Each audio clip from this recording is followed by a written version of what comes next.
Hey guys, today we're going to review Dragon's brand new Tiger 1 Tunisian initial, s.Pz.Abt Tiling 501 and Panzer Regiment 7, Tunisian 1942 and 43.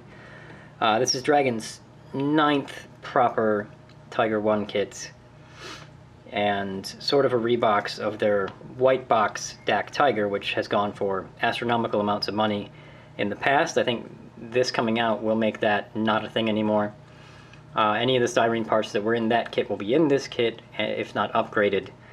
So unless you want magic tracks that were incorrect and a metal barrel, and I mean these were metal in that kit as well, but there's really no reason to be getting that Cyber Hobby one for sure. But so the choice between this and Rye Field's offering are sort of what you're looking at now. Important things they have upgraded on here would be there's some different outer wheels, some different rear fenders, the separate piece side fenders, and a few other things. So, and these finals would also be the newer ones, not the older ones in the white box kit. So there's a lot of good stuff in here. The instruction sheet has a lot of blue on it because although it relies heavily on the two kits that were released previous to it, it doesn't need a lot of the parts that were made for those kits. So step one, they have us building separate tracks already. Putting flappers on the exhausts and the exhaust on the rear plate. That's very different. Here, this is something I've never seen before. This is a very different assembly for the armored cover for the exhaust and this shroud. That looks very strange to me. And then just telling us to put the wheels together. They look very similar to the recent ones from the early kits. Choice for your idler tension. I do that after my tracks are on. Nothing else is jumping out at me as different. Same jack as usual. Putting on the separate frames for the fenders, I'm not a huge fan of that. It looks like the toolbox is in the correct place. Here's our choice for rear mud flaps. Convoy light, everything else looks pretty similar. Something a little bit different here. Can't really tell what though. And then mounting the spare track holders for the rear. Interior stuff for the fuel tanks. Hatch interior looks pretty standard. The fivals, they give you the choice of either one of these two pieces. One has a little indent and one is flat. That's very interesting. If I'm not mistaken, they're calling out the old tools from the ancient 6252 without clasps on them, which I just made a big deal about replacing in my orange box Tiger thing. If they didn't put separate tools in and they still have you use those, it's pretty crap because they have them, they use them on other kits. So BOMG telling you you can or should fill these holes where the periscope would be. And then here though they have a piece N6. So I'm not sure whether or not they have a piece for that or if they're telling you just to fill it. Here's the option for the dust cover, the deep weighting thing. Here they're telling you to put your cables on, which they have Dragon steel for, so that's going to be pretty tough. These little S hooks do go on the thing right here, so that's cool. I've seen that in pictures. Everything else pretty straightforward Tiger stuff.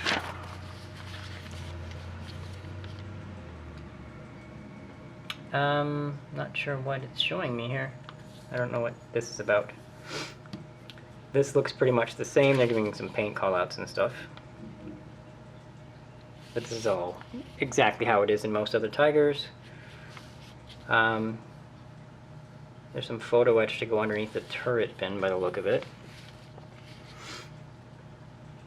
The rest of the turret looks pretty straightforward. Separate grenades for the smoke launchers.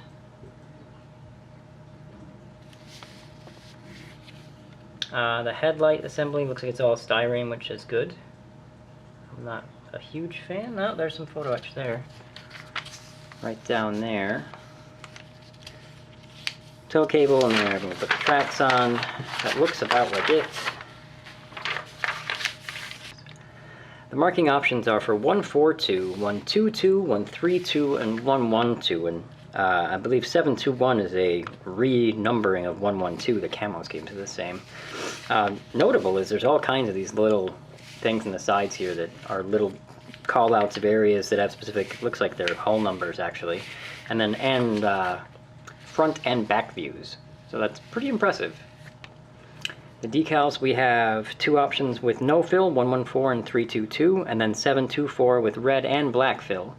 You can't get hue information from black and white photography, so we have no idea what color these numerals actually were, and a couple of Balkenkreuz. Our photo etch grills are packaged in little baggies. We have these two separate and these two together, same as we're used to seeing.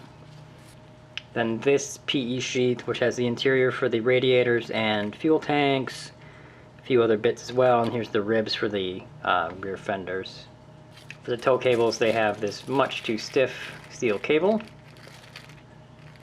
And here we've got two metal conduits for the headlights. This is better than Rye Field's option because those styrene ones they had broke on me. The tracks are DS. The guide horn's got a little bent on that side. Apart from that, they seem alright, for DS anyway. They seem sort of a medium consistency, not too floppy, not too hard. A little bit of flash, but not too bad. If you're into DS, you might be okay with these. They were packaged up on the side of the box, as they have been for the last two kits. Our first sprue is a new one. Here we've got the optional rear fenders, the inertial starter plate, toolbox, exhaust shrouds, front fenders, part of the stowage bin, the new plate in the front with the Vorpanzer weld on it, the rear fenders, side plate, rear plate, tow cable, and then the front of our hull as well. These look pretty good, very thin. These are much straighter than they were on my orange box kit, which is a good thing.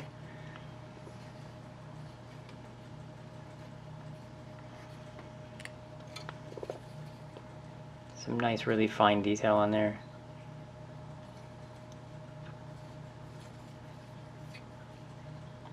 Yeah, very good too. I prefer these in styrene from PE like they are on Rye Field's kit. Tow cable looks pretty clean. Next is this sprue. This looks older because we don't use this version of the cupola anymore. Here's a hatch, some smoke launcher stuff, the jack and a front plate. That hatch looks pretty good. Don't know if we use it. Not sure on this front plate either. But everything on here looks pretty good. And we've got our familiar J sprue, which is in every Tiger kit I've ever had. Fuel tanks, radiators, the fans, grab handles, lights, bow MG. Pretty standard stuff. Everything still looks good despite its age.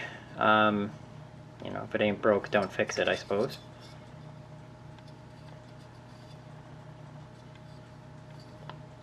But not a lot to rave about since it's all parts that are in all of the kits that I have. So here's one of those weird dragon things where they Frankenstein a couple of sprues together. Sometimes they end up not behaving themselves that way. These would be the fivals from the last few kits. These guards for the fuel tanks, the close assist for the loader's hatch, and then this is new right here. This would be some kind of covers for the exhaust and part of that stowage bin. So these are definitely new parts here. I'm assuming that these are correct, but I've never seen anything like that. Looks a little flashy right there actually though. You can see that.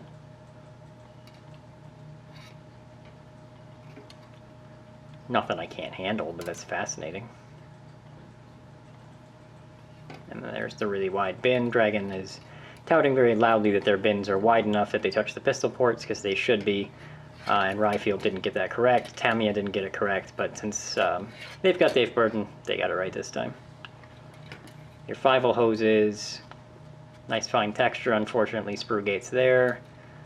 And then this stuff is all stuff we've seen before. Next we've got this sprue, which dates back to the white box DAK Tiger. They've been using it quite a bit lately. But here's your mounts for the rear for spare tracks, the little S-hooks, the engine deck itself, and any of these 5-0 mounting bits. Everything on there looks good. I just did this exact version of 5-0s with my orange box Wittmann build. It went okay. Not great. I'm not sure that you'll use these bits. I think they would use the newer ones. So then we have two of these, and here again is what happens when you combine sprues together and they don't like to sit correctly. That's just the weirdest way I've ever seen to connect sprues together. But what's on here is impressive.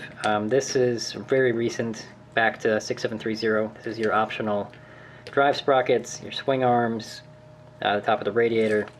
Then this is new. These are like initial specific outer wheels, and then the holy grail separate fenders that I don't have to hack into bits with my saw. So as these are DAK fenders, they won't have the ribs here to support them, and then these are short and these are long. So there's 2 sprues of this, so each would have 2 in the front that are short and 2 in the back that are long. That's seriously awesome that these are separate. It's probably my favorite thing about this kit so far. You lose a little material whenever you saw these separate, so that's very cool. Here's our new outer wheels. I believe they're wider. I'm not exactly sure why we have new outer wheels. I'll have to dig into that a little bit, but they do look very nice. There's a slight difference to them, that's all I know, and that these are correct. And then here's another part of a sprocket, which is weird. I'm not sure why we need that. I know there's a specific type of sprockets on initials and really earlies, but I thought that was just the hub. So there's your separate hub. So you've got the 2 types of early ones, like the all bowed out, the kind of partially coming out and partially flat, and then this is your later hub. Swing arms look good. I like where the connections are all on flat parts, not on round parts. Some smoke launchers. There's the grenades. The really crappy way of doing the exhausts. Alright, so this is from the recent kits, like 6730. Hull sides, rear plate, command antenna tube, some tools like the shovel. More of these things for the rear mud flaps, the frames. Here's our earlier style of tow cables, as in early, not initial, so they won't work for this, but I'll have them as spares now, which is great. Another front plate, rear mud flaps. Everything pretty new on here. This plate we don't use, but it looks nice. I'm not really sure what we're going to use on this sprue. Could be something as silly as just the shovel, which does look nice with those clasps. Spare track hangers we won't need in this. Those we won't need. The cables, which look pretty good. We also won't be using, maybe the front plate is what we want from here. But everything on here looks really good. This is an older sprue here that dates back to 6252. Torsion bars, front plates, snorkel, dust cover, deep wading cover, rear intakes, and the slide molded cupola. Torsion bars are clean, everything looks good on there. Cupola still looks pretty good.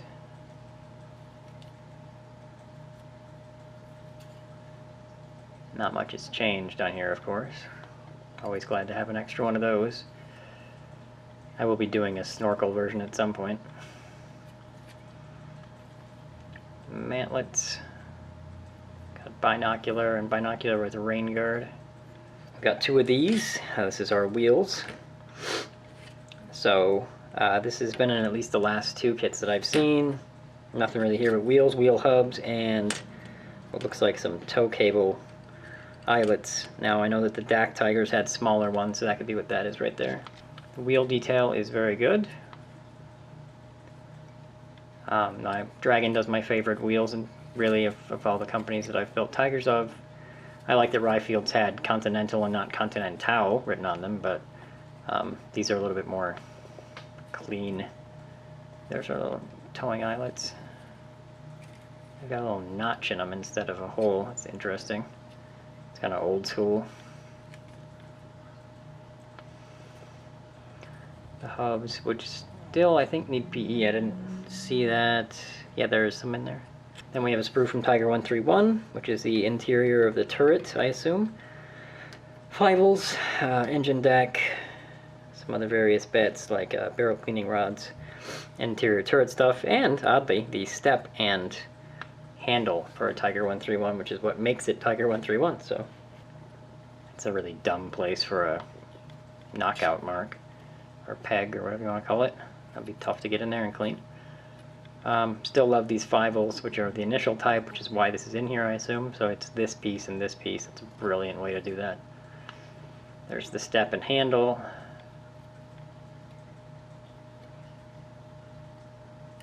Some flash on that thing there. Your barrel cleaning rods. Everything's pretty good though. Alright, so here we have K Sprue, which I remember from the instructions we don't use a lot of. I think this is from 6730. We've got lots of little bits, S-mine gear, some tools, some conduit, lots of real fiddly stuff. The fidelity on all of it's very nice though. That shovel looks pretty good. S-mine actual cans. There's a hammer. Now these tool clasps may be in the wrong places to work with this kit, but in the instructions I saw that they had just the little nub ones, so I might have to Frankenstein these as well, which I will not appreciate for a sort of flagship dragon kit. I shouldn't have to do that. All the plastic on this is very, very nice though. But if they make you do that, or they don't give you new stuff, then I feel like this is sort of a cash grab, and that will upset me slightly. There's your jack block. Pretty okay, still flat on the sides though. We've got this sprue, spare early tracks, separate guide horns, later fivels, which is lovely to have this spare fivels again. That's actually the whole setup, so I'm going to assume that you use a lot of these bits for these fivels and then mix that with the sprue from the Tiger 131 kit, because I think there'll be bits that you need from both. Spare tracks look pretty solid. Like on my last dragon build I used Rye Field ones for this, but as long as they have hollow guide horns I don't really care, because all you ever see is the back, and there are no ejector pin marks on the back, so that's good. Won't be too many of those to do as they're only for spares. Then here's all of our fivel bits.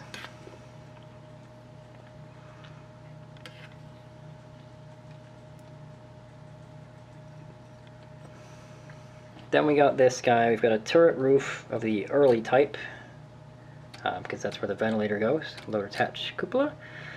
Two more cupolas, both binocular. Ooh, spare Tiger P mantlet. Thank you, Dragon.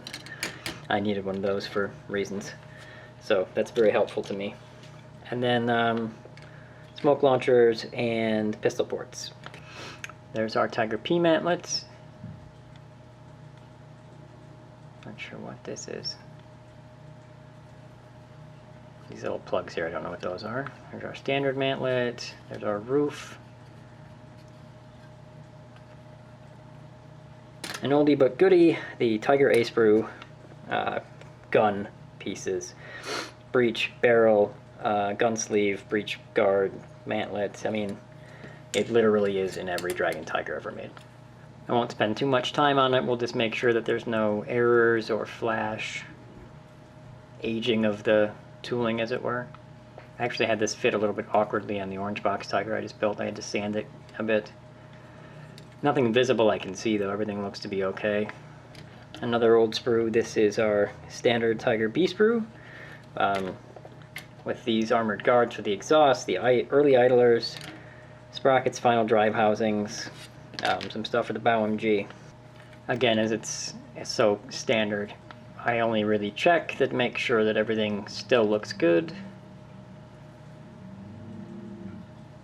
And it does. Also got some clear parts here. Apparently there's two variations for the cupola.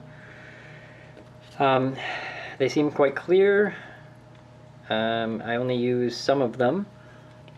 Not a lot to say, but they do appear to be alright. I might start masking these and trying to get some more realistic effect with periscopes, but I just hadn't had the courage yet.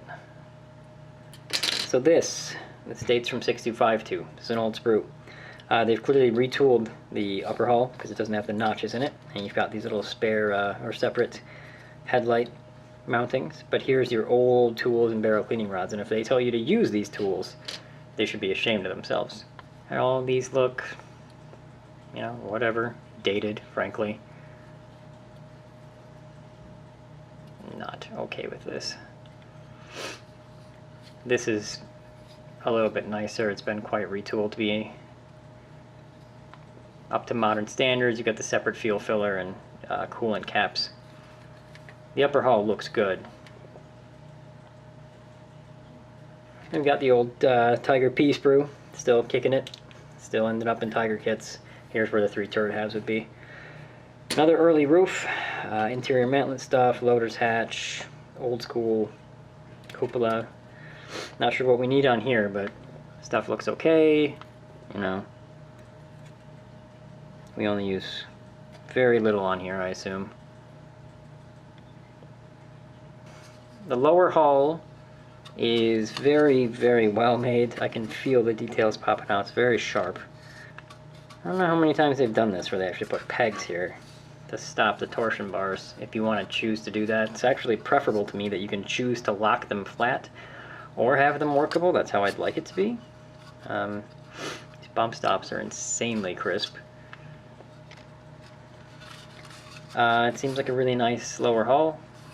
Then lastly, our turret. We've got, obviously, 2 pistol ports with the open holes and the interior detail. Even the Rye Fields didn't have any opening or actual detail. Even their full interior one, which I actually happen to have right here, they do it where it's like just an indent, and then like you'll glue, I assume, I haven't gotten that far yet, but some detail here, but what it should be is actually a hole like this. This turret seems correct. I mean, that's very nice. So, final opinion, I'm quite annoyed with Dragon over these old crappy tools from 6.252. I just went way out of my way to Frankenstein some on my my Wittmann Tiger that I'm working on, where I, you know, cut in clasps from other tools to make them look better. This is Rye Fields. Like, I went way out of my way to make sure that my tools didn't look like that. And now they're going to put them into one of their like flagship, you know, very expensive kits. I think that's really crap.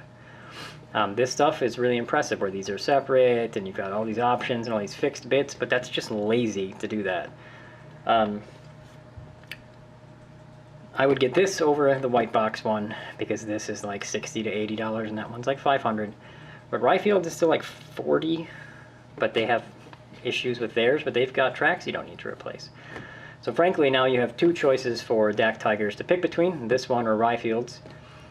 This one will be a cleaner, easier build, but you have to replace the tracks and the tools.